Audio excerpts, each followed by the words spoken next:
साधन में पूर्ण श्रद्धा, विश्वास, सावधानी, संलग्नता और नियम, ये बहुत आवश्यक है।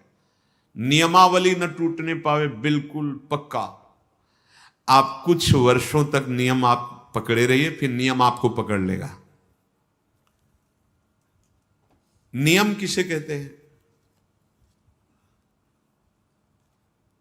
शौच, संतोष, तपः, स्वाध्यायेश्वर प्राणिधानानि नियमाः।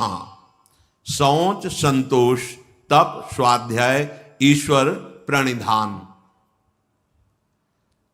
आपका शरीर पवित्र रहना चाहिए, वस्त्र पवित्र रहने चाहिए, तब हृदय के पहले बाहर की पवित्रता को संभालो, फिर हृदय की पवित्रता की तरफ। जो अभी सत्संग में शुरुआत में कहा कि मन से निरपेक्ष होना, ये परम पवित्र होने वाली बात है। मन से निरपेक्ष तभी जब राधा राधा चल रहा है, नाम चल रहा है, ये आपको बहुत पवित्र कर देगा हृदय। आप जब आप उसमें रागात्मक भाव से मन में लग जाते हैं तो अपवित्र हो जाता है।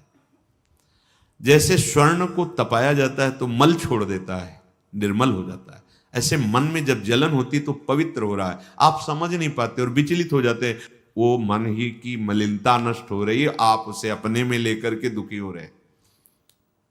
उसको जलने दीजिए, वो निर्मल हो रहा है। तपने पर जैसे स्वर्ण चमकने लगता है, ऐसे जो ताप सह जाता है मन निर्मल हो जाता है। तन को पवित्रता से युक्त रखे तो मंत्र और नाम आप देखिए स्वतः बहुत जल्दी जल्दी आपकी उन्नति होगी। ये अपवित्रता है। नियम में सबसे पहला है शौच, पवित्रता।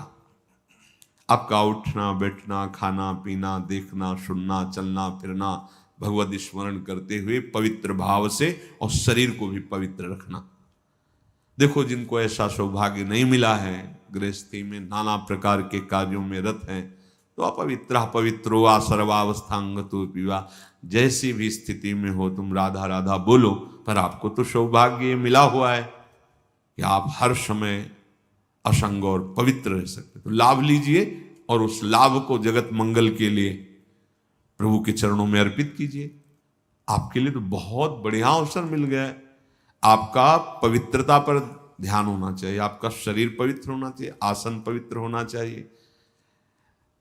शौचाचार के विषय में पीछे सत्संग में बताया गया है, मिट्टी जल आदि से शरीर की और राग द्वेष आदि त्याग कर भगवत स्मरण करते हुए हृदय की पवित्रता होती है।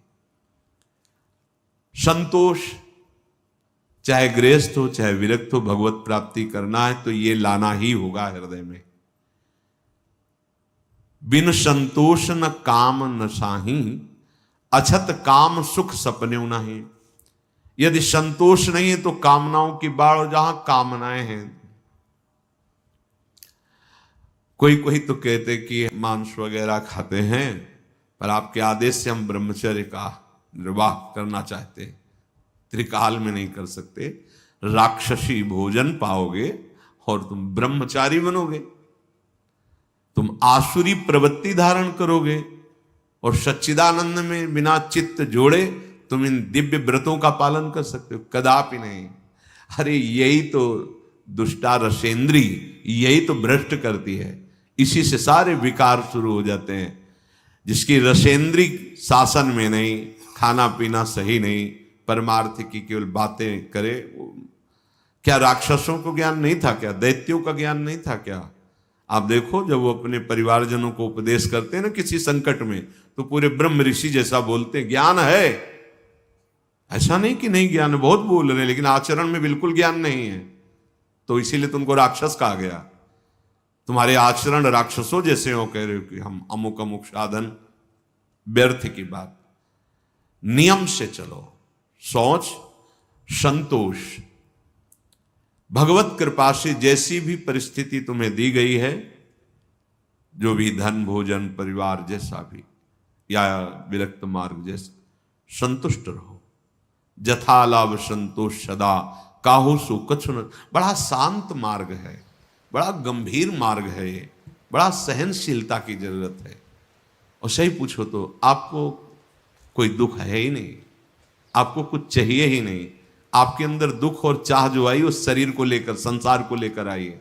इसीलिए आपको संतोष, अगर संतोष धारण करोगे तो आशाएं नष्ट हो जाएंगी। आशाएं नष्ट होंगी तो दुख का नामो निशान मिट जाएगा। आशा ही परमम दुखम, नैराश्यम परमम सुखम। जैसी भी प्रभु ने परिस्थिति दी, जो भी आपके पास, वो भगवत कृपा से उसी में संतुष्ट रहना सीखो।